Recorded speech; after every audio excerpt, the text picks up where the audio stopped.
มาแต่ใส่เราแต่ใส่มาแต่ใส่บอมาแต่ใส่ฮะมาแต่ใส่ไปปลุกไม่เท่ามาลาไปปลุกเท่ามาลาปลุกสบายดีจ้าดูจ้าดูจ้าติ๊บดูนี่ลิศจ้าติ๊บดูสบายดีดูจ้าติ๊บเร็ว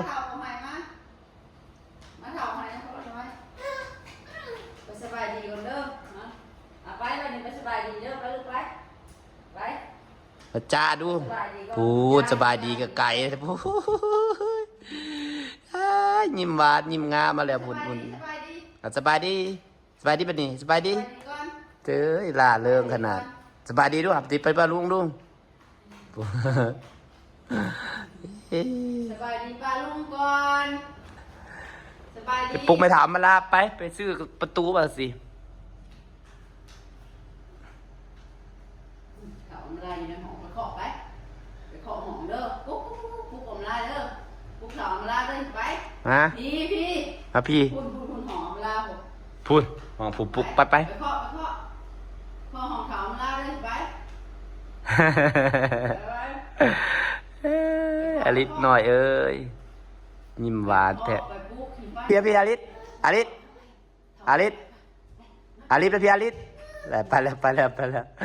ตัวนี้น้อยเล่นหันเลยแต่น้อยนี่มาพี่อลิศใส่ถามลายใส่ปุกก็ดูไปปุกพูดข่าวไปปุกเอาถามลาไป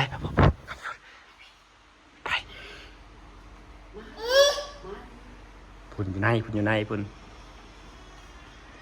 ปุกดูใส่ถามลายใส่ปุกดูอลิศน้อยไปแต่สั่งทีเดียวลูกปอยก็ไม่ออยดิปอยไปลอยโอ้ยจะรินดิลูกยินกองเปื่อนอะไรเด็ดได้ลืมบอลเข่าเคยเข่าเล็ดเลย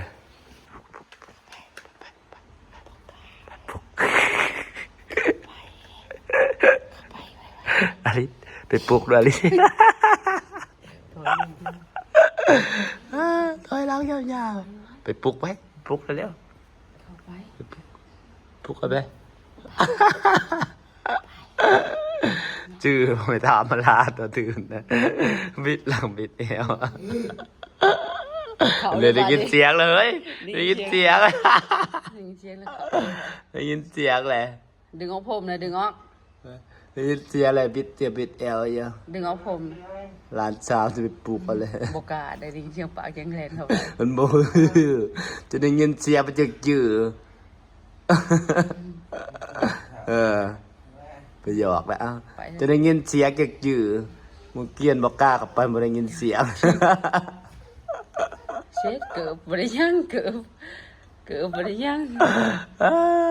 จะได้ยินเสียงลงมาไหมพายไปอยู่ในป่าด้วยนะไปอยู่ในป่าด้วยนะเพิ่นเย็นลงมาพายไปอยู่ในป่าปลุกเอาไหมมาลงขึ้นเพิ่นยังลงอีกหรือเปล่าสาวเขาไปคุมมันจะตื่นได้ยินเสียงครับออกมาจากว่าทางขาวจากทั้งโถทั้งอย่างท่ออย่างในผู้สั่งบอกโถช่วงกับท่ออะไรมันบอกท่อเป็นสื่อเลยมาอีเห็นได้ไปอันสลอยเป็นรูปเป็นล่างแล้วใส่กระแพงไม้เป็นรูปเป็นล่างเป็นบ้านสวนแล้วจ้าสวยๆงาม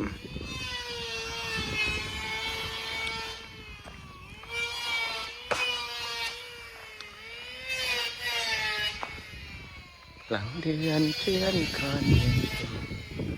มาคักลายเฮคูเซกจังเลย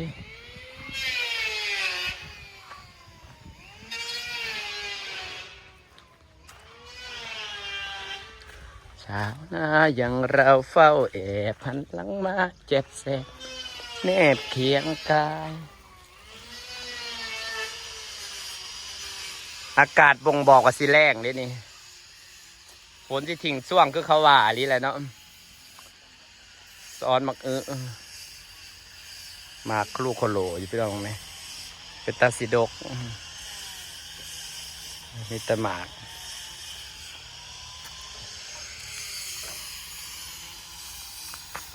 งานทีมงานบ้านสาวร้อยเป็นรูปเป็นร่าง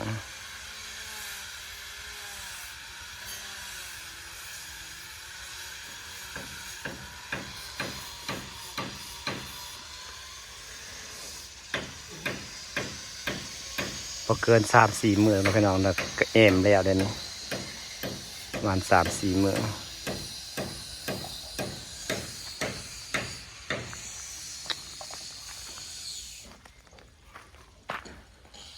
ตอนแรกว่าสิมื้อนางว่าใส่ผ้าไปซื้อประตูแต่บ่ได้พาไปซ้ำแบบปะไว้สิแหละเพิ่น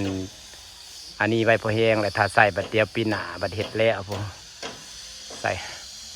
ก็เลยบ่ได้ไปเปลี่ยนก็สิมานั่งเล็ดน้ำนางก็จักสิมื้อพี่น้องกระเทินเลยหาถ่ายคลิปก็จะสิมื้อข้าวราดแต่เมื่อแรกเนี่ยมันก็สิจัดงานวันเกิดเจซีบ่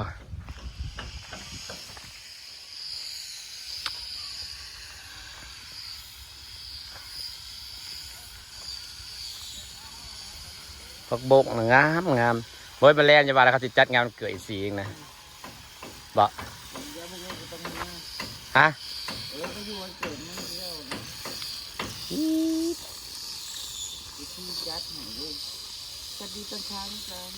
FC ทักจัดให้บ่เมื่อหากระปุกกระป่ากระเป็ดกระไก่ก็ได้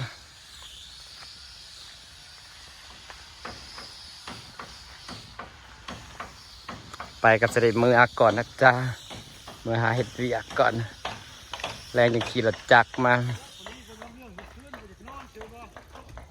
ฮะมาจากโมงไปบักรับเรือเมื่อคืนนี่นะ